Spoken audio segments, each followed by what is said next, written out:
Hi there, it's me, Erica, with the Crochet Caution Tape. I know it has been a little bit since I've had a video.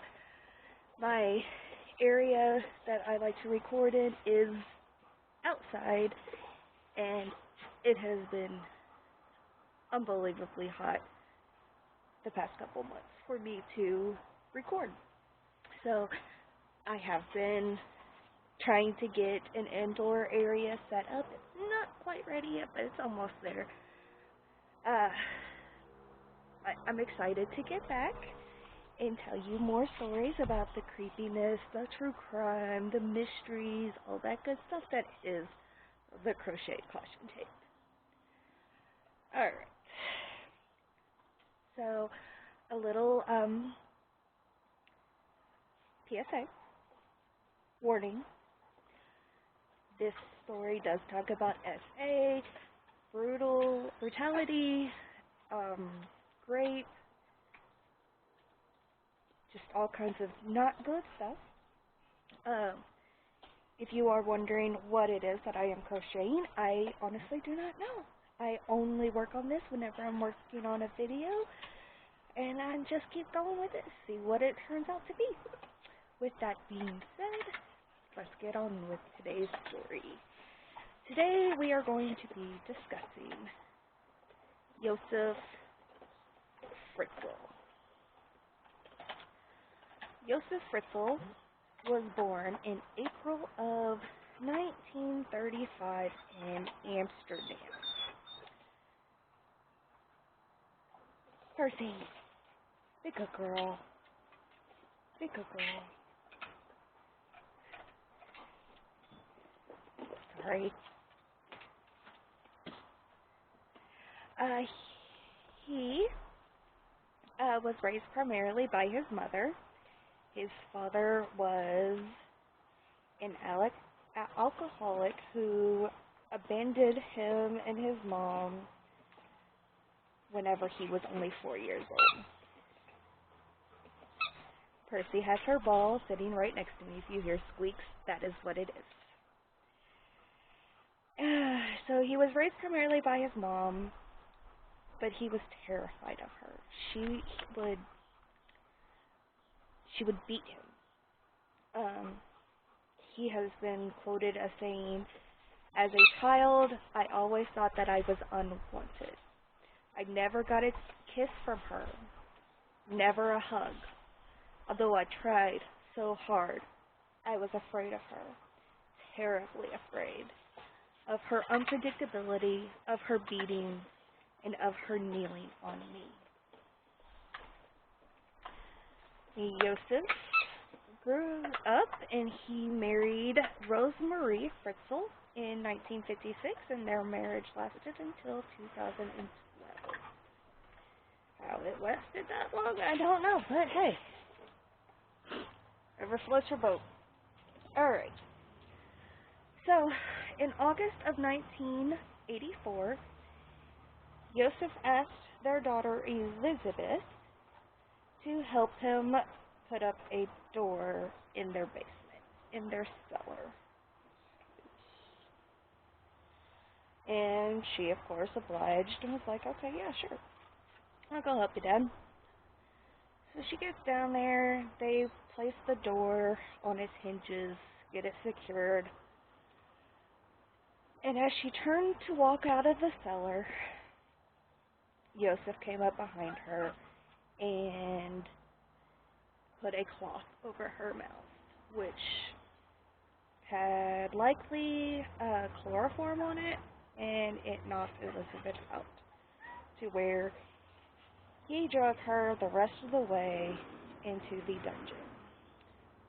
Elizabeth did not know that she was helping her father put in the final piece to what would be her prison for 24 years. Josef had been planning this for quite some time, so it was in August of 1984 that he placed the final piece to the dungeon, and he had gotten the permission from the council, the local council, uh, to put in a construction for the cellar. This was, oh, sorry, he did this in the late 1970s. This was the height of the Cold War. So no one batted an eye whenever he was like, yeah, hey, I want you to, install an underground bunker for safety, because no one knew when the Soviet war would possibly have what everyone was afraid of, the bombs going off. Yeah, nuclear bunkers, they were very, very common at the time, and they were often seen as a necessity to have in one's home for their own safety and protection. The local council even gave Fritzl a grant of thousands of dollars to construct this dungeon for the building costs and all of that. Fritzl thought of every detail. He thought of there would only be 2 initial access points. One would be a heavy hinged door. I bet the girl. And the other would be a metal door enforced with concrete, operable by a remote control device. There would be a total of 8 doors that would lead to where Elizabeth would be housed, quite hidden to where nobody would actually find it. Like, nobody knew it was there. It was hidden. Doors were hidden behind cupboards and cabinets, and no one knew.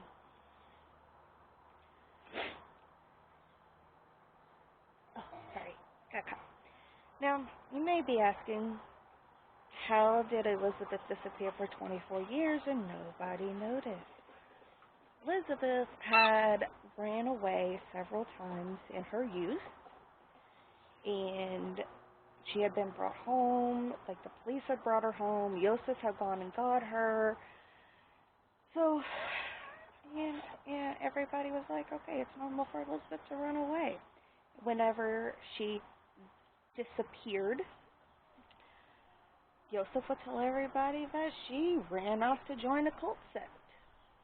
And with her past behaviors of running away, nobody questioned Josef. Nobody thought this was weird.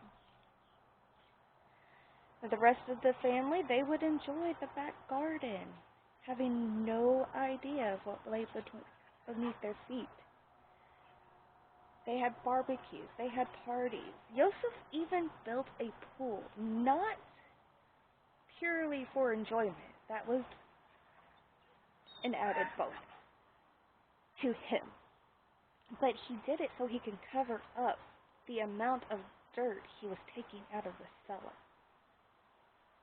He thought of all of these little details.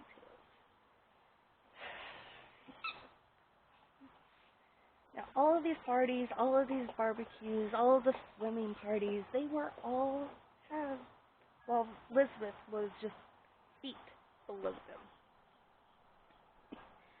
Now, Elizabeth spent 24 years in this prison. Conditions in this dungeon was absolutely awful. Absolutely awful. There was no heat in the wintertime. There was no air in the summertime. It became like a sweaty sauna. There were rats that Elizabeth would have to catch with her bare hands. Water, when it rained, would come streaming down the walls in large quantities. And the only way she was able to get it cleaned up was by using her towels. While Elizabeth was underground, a lot of major events had happened in the world that she was not a part of. She did not know immediately whenever they were happening. Such as Mikhail Gorbachev called for perestroika and glasnost, which was Gorbachev's, reforming of the Soviet political movement during the late 1980s and his transparency during this. Chernobyl, his nuclear reactor blew up, which, being in the cellar, probably protected her a lot during that because the effects of that was wide. It was all over. DNA was introduced as a way to convict criminals. The fall of the Berlin Wall and the fall of the Cold War. The release of Nelson Mandela, who was an anti-apartheid imprisoned for conspiring to overthrow the state in 1962 in South Africa. The LA riots after the beating of Rodney King, which I'm not sure if that would have, I'm sure that was widely known, but I'm not sure how known it would have been in Austria. The O.J. Simpson trial, Princess Diana's death. The euro was introduced. A whole new form of currency was introduced. She did not get it. In addition to all of the major world events, she also missed out on the advancement of technology, mobile phones, the internet.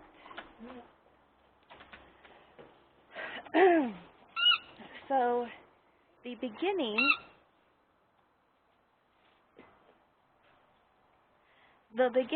of Elizabeth's imprisonment, her arms were strapped behind her with an iron chain that was attached to a metal post behind her bed. She could only move half a meter in any direction because of this. She was like this for 2 days. After 2 days, she was given a little bit more moving room, and the chain was attached to her wrist. After 6 to 9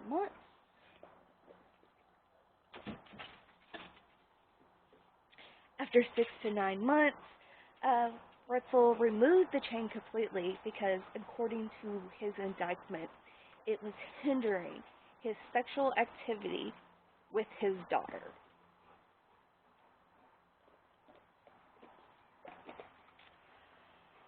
He SA'd her and raped her up to multiple times, several times a day, starting her second day of being imprisoned.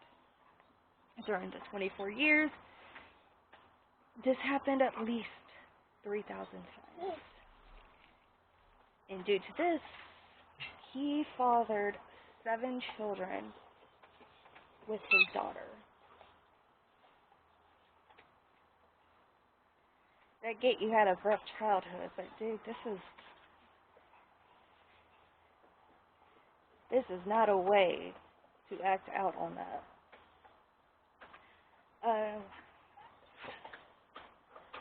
Some of these children even witnessed the abuse to their mother as they grew up. 3 of the children remained underground their whole lives until April of 2008. They didn't know what the sun looked like. They didn't know what the sky looked like. They didn't know what fresh air was. Now, 3 of the children appeared on Fritzl and Rosemarie's doorstep.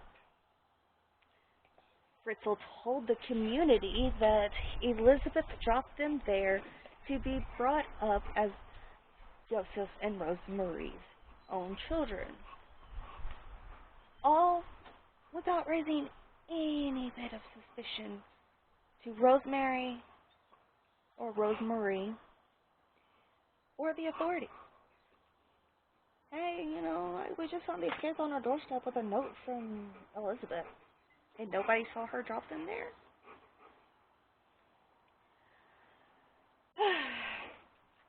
Fritzl would dictate letters to Elizabeth that she would have to write. Come on. Percy. Um, he would force Elizabeth to write these letters that he would drive miles away to post in the mail so that it wouldn't look like it came from their own community.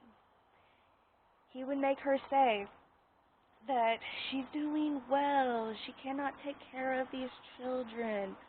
Um, one of the children, Michael, who was a twin, died in Elizabeth's arms at 66 days old in 1996. In court later on, Fritzl admitted that he had burned Michael's body in an incinerator. Up until then, he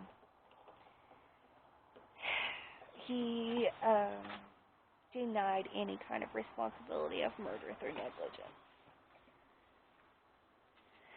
Until that same week in trial, Fritzl also denied enslavement. He didn't enslave my daughter. Rudolph Meyer helped with this. This was Fritzl's attorney. He claimed that Fritzl did all of this. His decision to imprison his daughter and force her to his every whim were acts of a devoted father. Now, I'm sorry, what kind of devoted father does this to their child? Absolutely not. Absolutely not a devoted father. A devoted crazy father.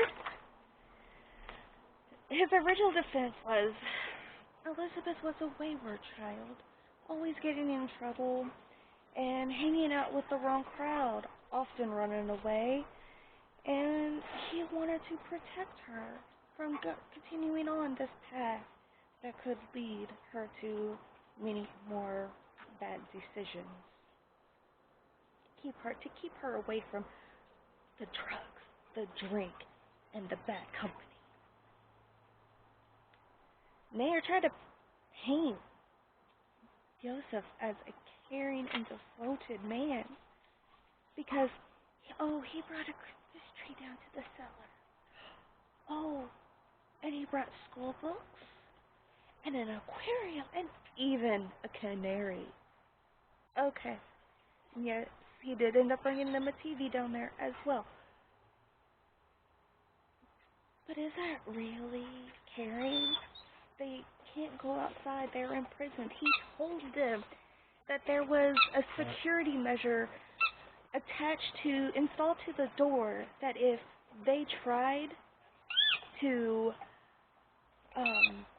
escape, the door would electrocute them. They had no way to get out.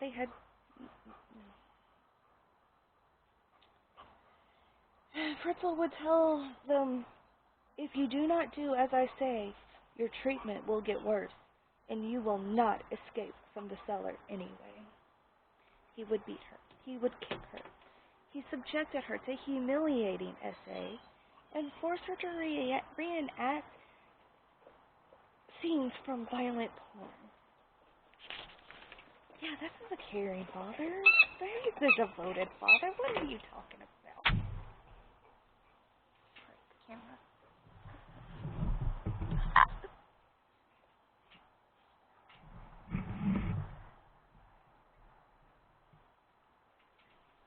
Okay. All of this abuse that he did to Elizabeth obviously inflicted serious harm to her, lasting harm to her physically and mentally and emotionally. Like, so much damage to her. So as I said, I know this is jumping around a lot and I'm sorry. He fathered 7 babies with Elizabeth. The first 5 years of being in the cellar, Elizabeth was alone in the darkness. Josef would hardly ever talk to her whenever he would come down.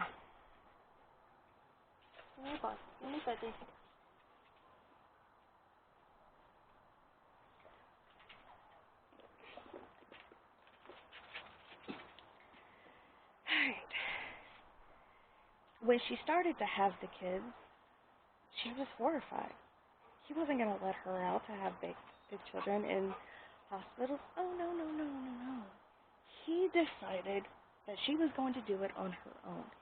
He gave her some rusty scissors, some unsanitized tools, and a book on childbirth that was made in the 1960s. And she had to do it all herself. The strength that this woman has is unbelievable.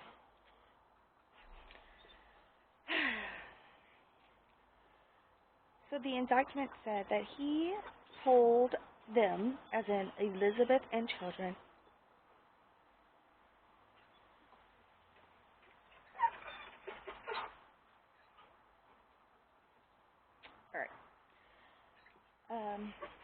a common punishment for Elizabeth and the children would be to shut off the electricity. All the power to the cellar for days would be left off so that she would be left alone in the darkness. So you may be thinking, okay, how did she manage to escape with all of this security and measure? Kirsten, Elizabeth's 19-year-old daughter, became gravely ill in 2008. And Elizabeth begged Josef to take her to the hospital where she can get the care that she so desperately needed to survive.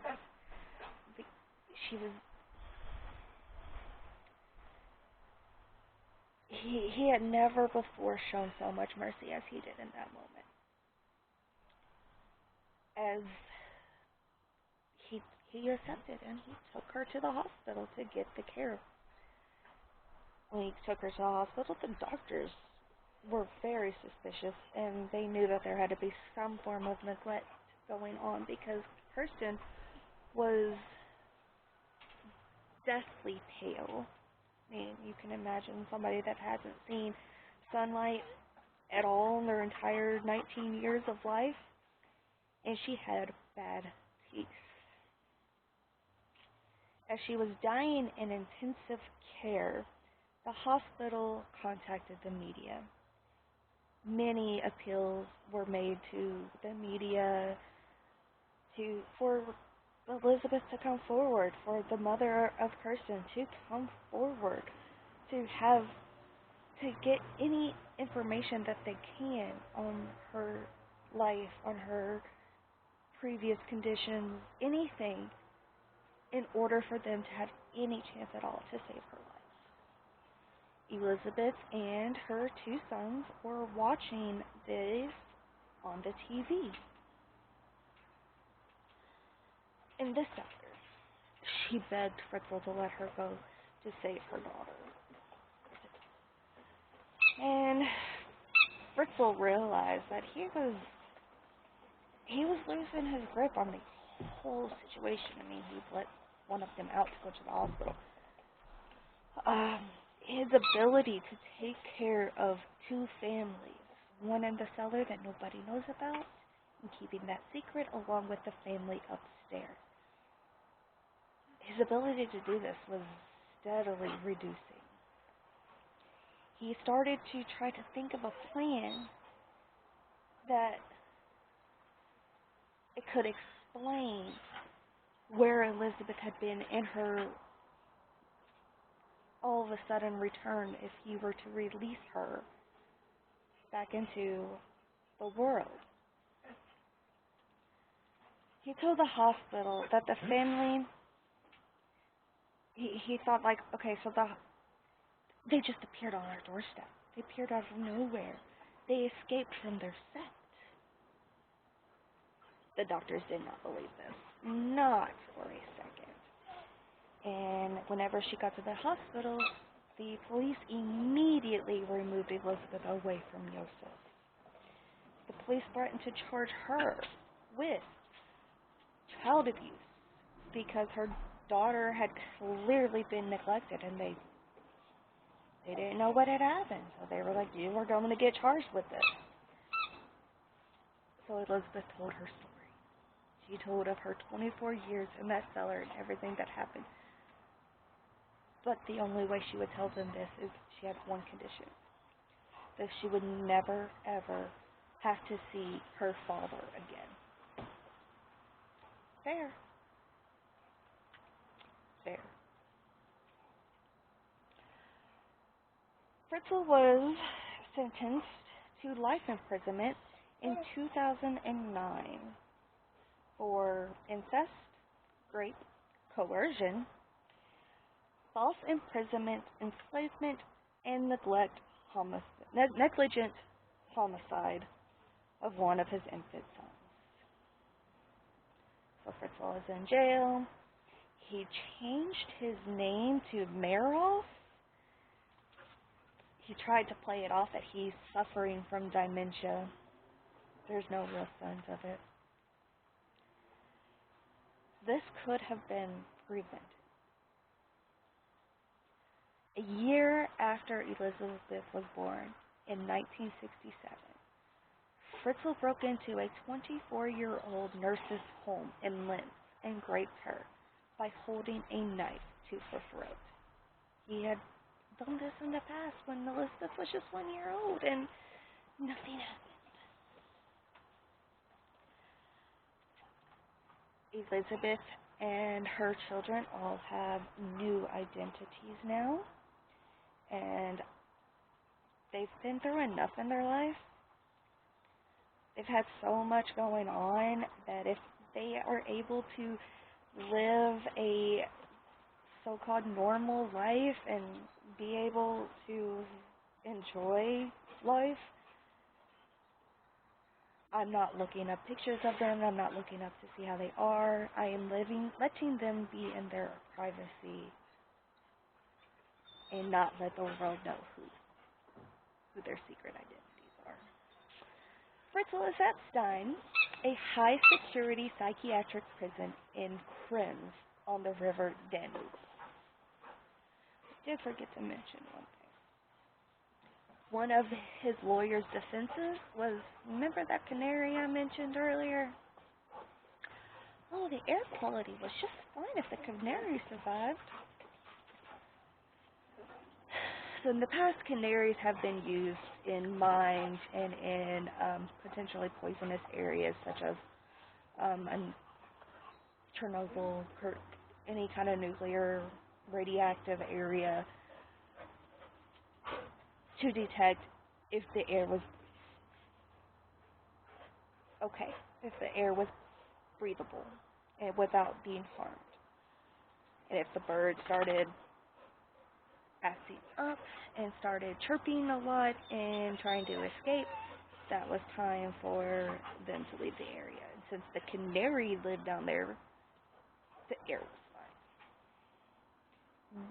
What is wrong with people? Anywho, he is in prison for the rest of his life. He does hope to one day connect with his family again. He's trying to write a book telling his side of the story. And he'll never get out. His family will never forgive him for what he did. He will never be reconnected with them. He can wish that all he wants, but it's just not something that is a forgivable action. So that, my lovelies, is the story of Josef Fritzl, the horrid monster of Austria. And I hope to continue to be able to do these more often again. Like I said, I am working on my indoor area to record so that the weather hopefully would not be a deciding factor on if I can create these videos for you guys. Thank you for joining me today. If you enjoyed this story, if you are into true crime, mysteries, spooky stuff, please hit the subscribe button, click that like button, and hit that little bell on the side to get notifications whenever I post a new story. As always, thank you very much for spending this time with me, and I will be seeing you guys later.